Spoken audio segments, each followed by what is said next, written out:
Hello everybody, welcome back to my channel. My name is Batul. If this is your first time on my channel, then yeah, I am actually a book reviewer and I review different books that I've read throughout the years. And today the book that I chose is called Meeting the Madwoman, Embracing Your Inner Feminine Spirit by Dr. Linda Schierse Leonard. Dr. Linda is a Jungian analyst with a PhD from the University of Colorado at Boulder. She's also a licensed family and marriage counselor. She is a Jungian analyst, which means she has studied the work of Carl Jung, who was a psychoanalyst, social philosopher, psychologist, psychiatrist, sociologist from the 20th century, I believe. So an interesting tidbit about how I found Meeting the Madwoman.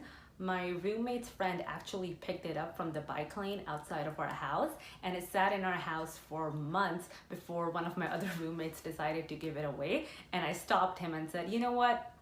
I'll give this book a try, and needless to say, it has completely changed my perspective on so many things, and I'm so excited to share with you today. The book is a non-fictional commentary on gender traits that we have in society. So if I was to summarize everything that Linda writes about, basically, each of us has a masculine and feminine side inside of us. Our masculine traits are associated with power, authority, money, job, status. And our feminine traits are considered to be nurturing, our spirituality, our creativity, and our compassion. Since we live in a quote-unquote patriarchal society, our masculine traits are the ones that are favored more. Our feminine traits tend to get ignored. And the more we ignore them, the higher it leads to the chance of the manifestation of a mad woman inside of us.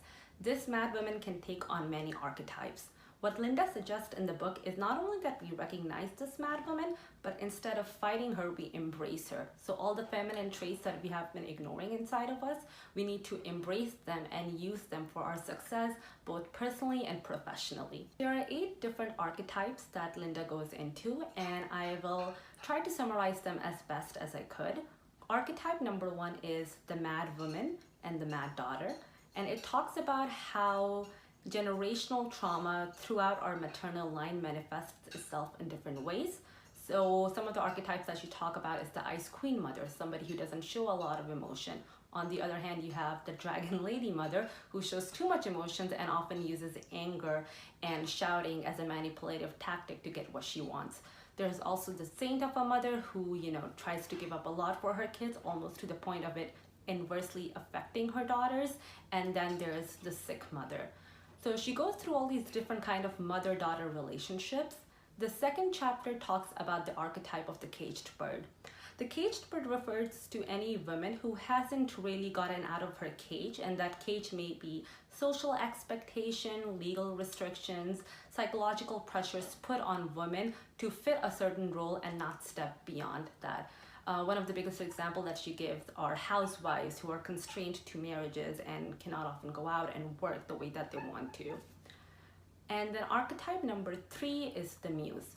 The muse is somebody who is a source of inspiration for a creator, usually a man, but is often not a creator herself. So in order to become a muse for other people, she ignores her own creative abilities. And as with many muses, they lose their inspiration or their appeal as they get older and face another middle life crisis. Then you have the rejected lover, which I think is pretty self-explanatory. Somebody who has been rejected by her husband or by her boyfriend, has been cheated on, cannot seem to find the right relationship, often repeats the same pattern of men that she's dating. So I didn't know what a bag lady was before reading this book, but apparently a bag lady refers to a woman, a homeless woman, who has all her possessions in a bag and often spouts wisdom that nobody seems to listen to. A lot of us have this fear, which is why we stay in jobs that we don't like or in marriages that we don't like out of financial insecurity. Because society has told us that if we truly embrace our feminine self, we will never be able to succeed financially in a male-dominated world. I myself personally have struggled with that a lot, and it was just an amazing chapter that opened my eyes to the insecurities that women are facing as they step out of their house, but they still remain caged within patriarchal social norms. So on one hand, you might think, hey, I'm an independent woman, I'm fighting the patriarchy by earning my own money, but the means that you're earning that own money might lead to unhappiness and actually continue the cycle of patriarchy because you are doing a job that you think is valued by the male dominant perspective and not your inner feminine power. Then Linda talks about the recluse. The recluse is an archetype of a woman who is single, doesn't have any kids, and it's basically the manifestation of what a lot of women fear end up becoming. So Linda takes this idea of being a recluse or being lonely, and she uses this phrase that I absolutely loved, and it was called celebrating your solitude.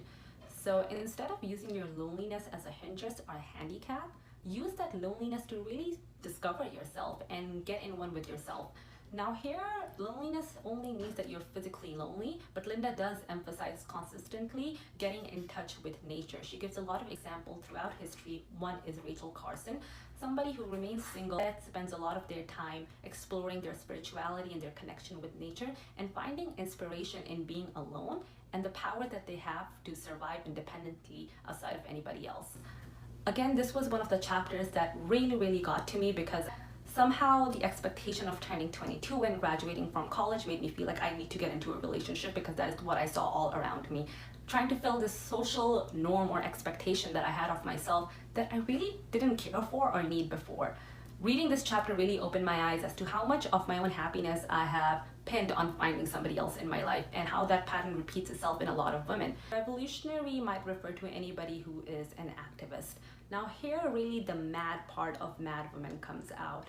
Oftentimes when women are very vocal or assertive about an issue, they are regarded as being mad because feminine traits are usually considered to be unbounded, unrestricted, uncontrolled. So whenever we see a female activist just really going to great lengths to spread her message, we consider her insane. We look down on her. We think that she's uncontrolled and needs to be kept within a cage. And one of the things that Linda actually talks about in The Revolutionary is drawing that fine balance between fighting for a cause and not self-aggrandization. So the narcissism trait is something that Linda warns against when it comes to The Revolutionary, while still expecting and encouraging women to stand up for what they believe in and find a purpose that is greater than themselves or what society thinks that they should be doing. The last part of the book is called The Visionary. So the visionary is somebody who is very in touch with their spiritual side. One of the interesting things that I realized while I was reading about the visionary is in real life society, a lot of the religious figures that we have are male, and the focus on females possessing the power of divinity is often not discussed. And I love that Leonard explores this unexplored territory. She talks about how, in our patriarchal society, we are often forced to lose in touch with our spiritual side.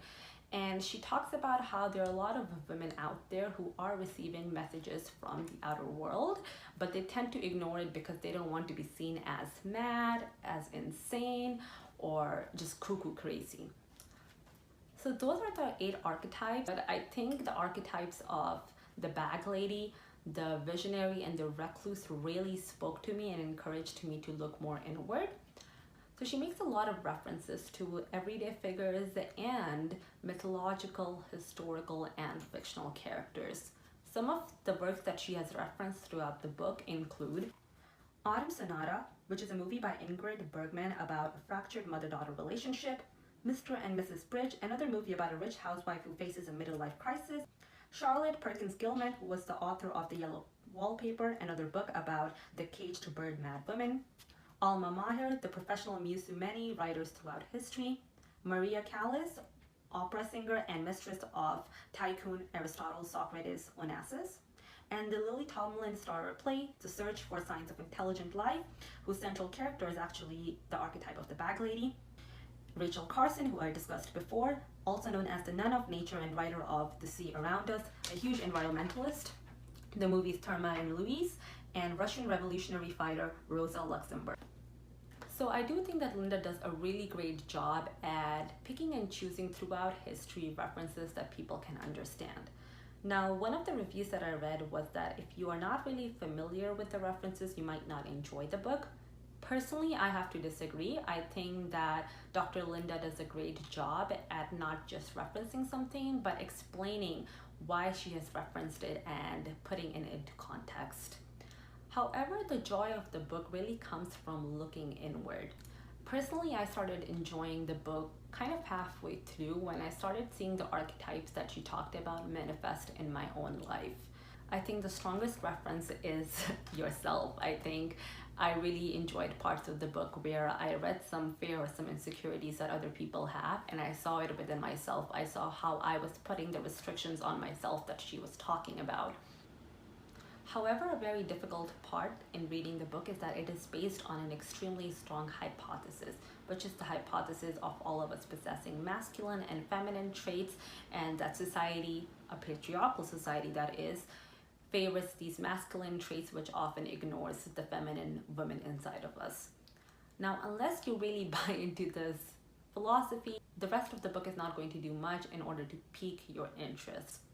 So it's either you buy this or you don't. However, personally, I love this alternative feminist take on women empowerment, and it is more of like a psychological and emotional analysis of the patriarchy in our society, suppressing our talents and our representation rather than a historical or political analysis. So if you are somebody who's really into feminist theory and needs sort of an alternative take, I would certainly recommend this book. It doesn't really reference a lot of laws, but it references a lot of actual historical figures and how unsaid laws, laws of society, laws of norms, laws of psychology, laws of emotions, stop us from reaching our best self. So overall, I think it is hard to rate this book. As somebody who is a little bit more nuanced in gender theory, I would rate this book maybe a 7 out of a 10 again.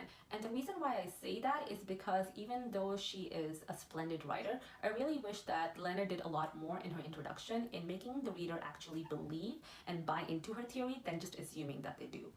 But overall, I think this book has definitely caused me to internally reflect a lot and was actually a very therapeutic experience for me to read regarding where I am in life.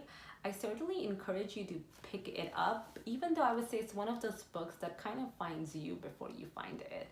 Well, that is it for me today. I really appreciate you tuning in and listening. Please leave any comments you have, like and subscribe, and I'll see you next time.